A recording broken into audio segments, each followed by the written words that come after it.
नमस्कार, आप सभी का स्वागत है दोस्तों एक बार फिर से आज की बड़ी खबरों में। दरअसल बता दें कि बिहार चुनाव को लेकर और अन्य बड़ी खबरें निकल के आ रही हैं, जानेंगे एक एक करके विस्तार से। लेकिन उससे पहले यदि आप भी हमारे चैनल पर नए हैं तो इस वीडियो को लाइक कर दीजिए, साथ ही चैनल को सब्सक्राइब करके ऑल नोटिफिकेशन बेल को ऑन कर दीजिए। बढ़ते दोस्तों पहली खबर की ओर, आपको बता दें कि कृषि क्षेत्र को मजबूत बनाने के लिए काम कर रही है मोदी सरकार। दरअसल कृषि एवं उर्वरक संबंधी विषयों को लेकर मंगलवार को कृषि भवन में दोनों मंत्रालयों के सभी केंद्रीय मंत्रियों का चिंतन शिविर हुआ। इसमें केंद्रीय कृषि मंत्री नरेंद्र सिंह तोमर, केंद्रीय रसायन एवं उर्वरक मंत्री डी.वी. सदानंद गौड़ा, केंद्रीय उड्डयन मंत्री हरदीप सिंह पुरी, रसायन एवं उर्वरक राज्य मंत्री मनसुख जी मांडविया, कृषि राज्य मंत्री कैलाश चौधरी और पुरुषोत्तम रूपाला सहित दोनों विभागों के सचिवगण उपस्थित रहे। बता दें कि बैठक के बाद इसमें हुई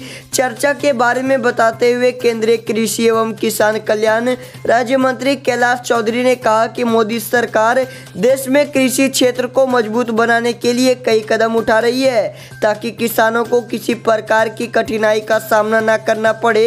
बता दें कि किसानों की आय दोगुनी करने और उत्पादक लागत तथा उनकी कठिनाइयों को कम करने के लिए केंद्र सरकार बदलते समय के साथ अपने प्रयासों को भी बढ़ोतरी कर रही है। साथ ही बढ़ते हैं अगली बड़ी खबर की ओर। आपको बता दें कि दिल्ली बना दुनिया का सबसे प्रदूषित शहर, 500 पहुंचा AQI स्तर। दरअसल बता दें कि पंजाब, हरियाणा, राजस्थान और उत्तर प्रदेश में पराली जलाने की घटनाएं बढ़ने से दिल्ली NCR में वायु प्रदूषण की स्थिति बेहद गंभीर हो गई है। विदेशी मौसम विभाग द्वारा जारी आंकड़ों के मुताबिक दिल्ली दुनिया का सबसे प्रदूषित वाला शहर बन गया है।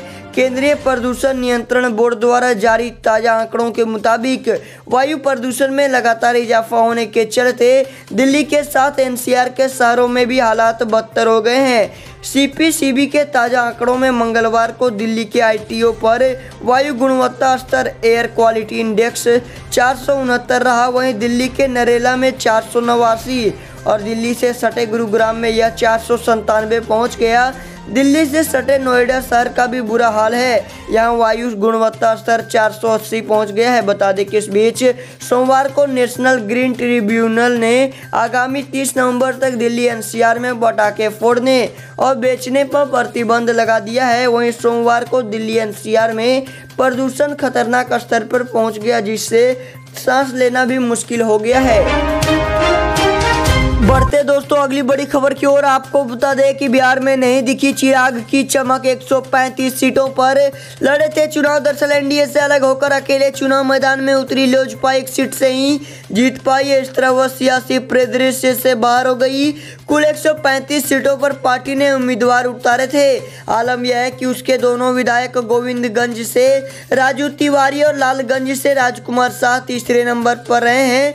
भाजपा के कई दिग्गज नेता भी बागी होकर लोजपा के टिकट पर चुनाव में उतरे थे। बता दें कि JDU नेता और पूर्व मंत्री श्री भगवान सिंह कुशवाहा भी लोजपा सिंबल पर मैदान में थे। पार्टी को इन दिग्गजों से भी उम्मीद थी पर सफलता नहीं मिली।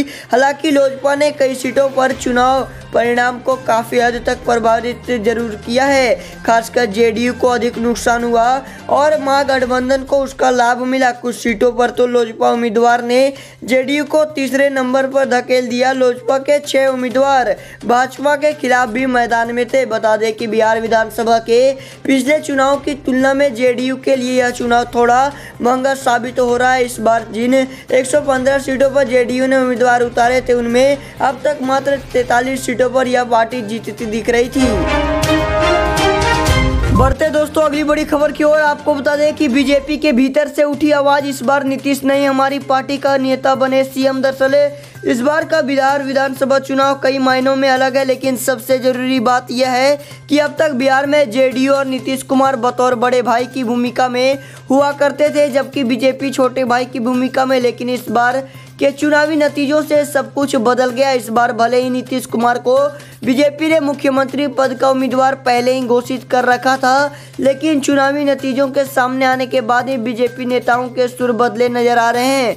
बता दें कि बीजेपी के अनुसूचित मोर्चा के अध्यक्ष अजीत चौधरी ने इस बात का दावा किया है कि इस बार बिहार में मुख्यमंत्री का चेहरा बीजेपी से होगा। वहीं कैलाश विजयवर्गीय ने सुबह कह दिया था कि अभी तक तो नीतीश कुमार ही सीएम का फेस है, लेकिन शाम तक पता चलेगा कि कौन बिहार का मुख्यमंत्री बनेगा। बता दें कि बिहार विधानसभा चुनाव में एनडीए बाजी मारता दिख रहा था, लेकिन यह नतीजा नीतीश कुमार के लिए बड़े झटके की तरह था।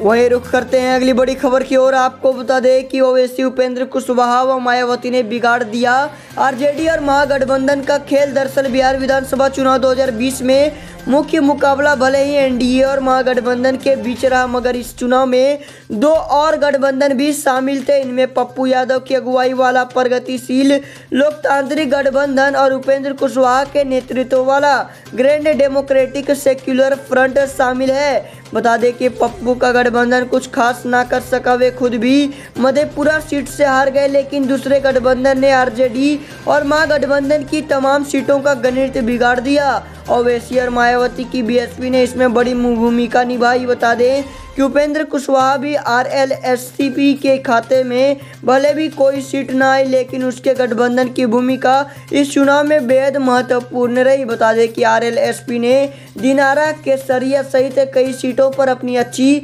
उपस्थिति जताई। बीएसपी ने यूपी से सटे बिहार के इलाकों में अपना दम दिखाया। राजगढ़ सीट पर बीएसपी के अंबिका सिंह और आरजेडी के प्रदेश अध्यक्ष जगदानंद सिंह के बेटे सुधाकर सिंह में कड़ा मुकाबला रहा। वहीं पार्टी में चैनपुर सीट पर जीत हासिल की है। गोपालगंज में बीएसपी दूसरे नंबर पर है। इसके अलावा भोजपुर, शाहाबाद की कई सीटों का चुनावी गणित भी पार्टी ने प्रभावित किया।